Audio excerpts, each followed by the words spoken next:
قرآن کریم میں ہے کہ حضرت موسیٰ علیہ السلام جب پیدا ہوئے،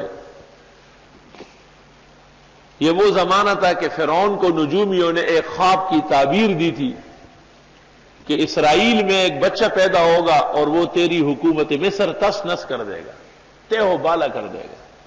تو فرعون نے حکم دے دیا کہ جو بھی بچہ پیدا ہو وہ قتل ہو جائے۔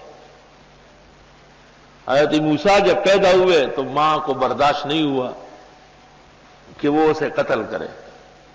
اللہ نے اس کے دل میں یہ بات ڈالی کہ اس کو کپڑے میں لپیٹو اور بکس میں رکھو اور بکس بند کر کے دریا میں چھوڑو۔ خیر لمبا قصہ ہے سورۃ طٰہٰ اور قصص میں۔ اب وہ صندوق جس میں حضرت موسیٰ ہے وہ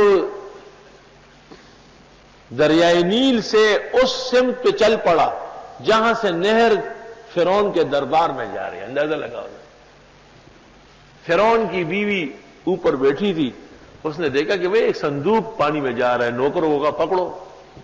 جب پکڑ کے لایا گیا اور کھولا گیا تو اس میں حضرت موسیٰ علیہ السلام بیٹھے ہوئے۔ اللہ تعالیٰ نے اس کے دل میں ایسی محبت ڈالی کہ اس نے کہا یہ بچہ ہم پالتے ہیں۔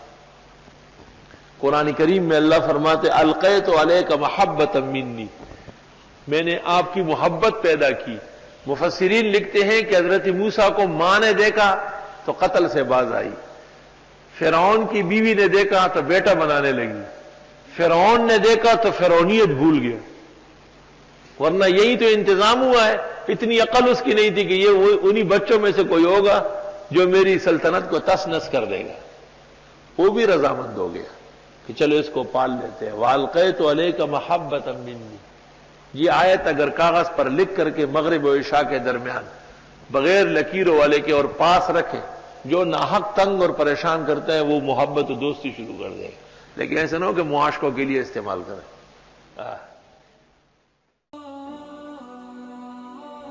Thanks for watching.